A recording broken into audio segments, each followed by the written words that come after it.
এনে বৈদ্যুতিক খুঁটিতে বেঁধে পরবর্তীতে স্থানীয় কয়েকজন মিলে 11 বছর ধরে স্বামী প্রবাসে থাকে, আর সেই 11টা বছর ধরে বউ বাংলাদেশে একা থাকে, বাড়িতে থাকে। ওদিকে প্রবাসী স্বামী দিনরাত পরিশ্রম করে যত অর্থ সম্পদ সব তার স্ত্রীর নামে পাঠাইছে। প্রিয় দর্শক শ্রোতা, আসসালামু আলাইকুম। দেশে এবং প্রবাসে, দূরে এবং কাছে এই ভিডিওগুলো দেখার জন্য প্লে করেছেন সবাইকে অনুরোধ করব সম্পূর্ণ ভিডিওটি কন্টিনিউ করবেন, কারণ বিশেষ কিছু তথ্য রয়েছে আজকের এই ভিডিওতে। অবাক হয়ে যাবেন। সুপ্রিয় দর্শক শ্রোতা, আপনাদের উদ্দেশ্যে বলতেছি, আজকের এই ঘটনাটি জানলে এবং এই সম্পূর্ণ ভিডিওটি দেখলে আপনারা অবাক হয়ে যাবেন। মানে আপনাদের আইডিয়ার বাইরে যাবে যে এই মহিলাটি কি ধরনের কাজ করছে এবং কি করতে চেয়েছিল। দীর্ঘ 11টা বছর ধরে সেই প্রবাসী ভাই এতটা পরিশ্রম করতেছে, এতটা অগাধ পরিশ্রম করতেছে, তার ওই দেশে কাগজপত্র নেই। ভিডিওতে আপনারা জানতে পারবেন তার ওই দেশে কাগজপত্র নেই। সে অবৈধ, অর্থাৎ যে কোম্পানিতে সে শুরু থেকে গেছিল সেই কোম্পানি থেকে পালিয়ে চলে যায় একটু বেশি টাকার আশায়, ভালো কাজের জন্য। সে অন্য কোম্পানিতে অবৈধভাবে আছে, আজও পর্যন্ত তার কাগজ হয় নাই, সে বাড়িও আসতে পারে না। স্ত্রীর কাছে সুখ দুঃখের কথা বলে, সে আসলে শুনে না শোনার ভান করে, কারণ সে আসতে পারতেছে না। কিন্তু প্রতি মাসের যে টাকা পাঠানোর সময় হলে স্ত্রী ফোন দেয় আর সে টাকাটা পাঠায় দেয়। তার কারণ অ্যাকাউন্ট নাম্বার তার কাছে করা, সে নিজস্ব কোনো অর্থ সে রাখে না।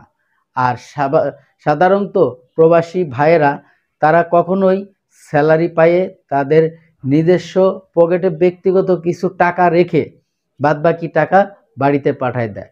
আর এই সুযোগটাই কাজে লাগাইছে এই দুশ্চরিত্র মহিলা।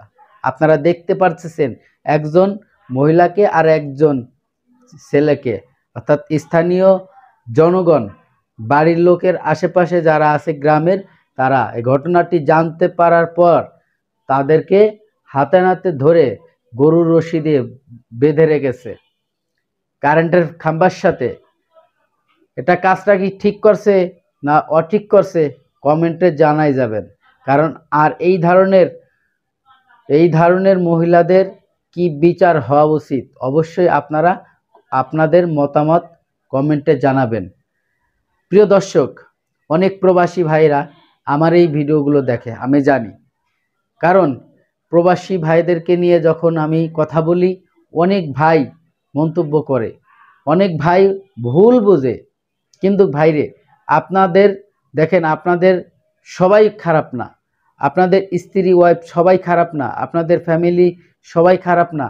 হাতে গোনা কয়েকজন, আমি প্রায় সময় বলে থাকি, হাতে গোনা কয়েকটা মহিলার কারণে এই বাংলাদেশের প্রবাসীদের স্ত্রীদের বদনাম হয়েছে।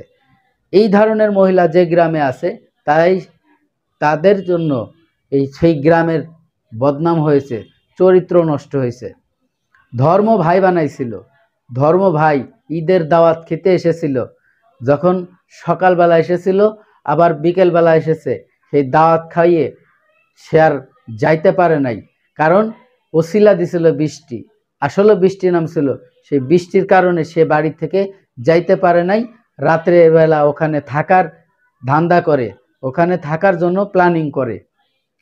আর স্থানীয় কিছু লোকজন তাদের এই ঘটনাটা জানতে পেরে হাতে নাতে ধরার পরে এই কারেন্টের খুঁটির সাথে তাদেরকে বেঁধে রেখেছে। দর্শক, আমি আর বেশি কথা বাড়াইতে চাই না, আর কিছু কথা আপনাদের সাথে বলছি। অবশ্যই চলুন সেই ভিডিও ক্লিপটা দেখি। আর ভিডিওতে যাওয়ার আগে ছোট্ট করে একটি রিকোয়েস্ট করব, দর্শক, আপনি যদি আমার এই চ্যানেলে নতুন বন্ধু হয়ে থাকেন, ভালো লাগলে চ্যানেলটিকে সাবস্ক্রাইব করে রাখবেন আর এই ভিডিওটি বন্ধুদের মাঝে শেয়ার করে দিবেন। তো চলুন সেই ভিডিও। সাদ্দাম হোসেনকে পরকীয়ার অভিযোগ এনে বৈদ্যুতিক খুঁটিতে বেঁধে নির্যাতনের ভিডিও ভাইরাল হয়েছে। পরবর্তীতে স্থানীয় কয়েকজন মিলে প্রবাসী দর্শক শ্রোতা, এতক্ষণে আপনারা যে ভিডিও ক্লিপটা দেখেছেন, আশা করি হয়তো আপনাদের ভালো লেগেছে। যদি ভালো লেগে থাকে অবশ্যই আপনার মূল্যবান মতামত কমেন্ট বক্সে কমেন্ট করে জানাই যাবেন।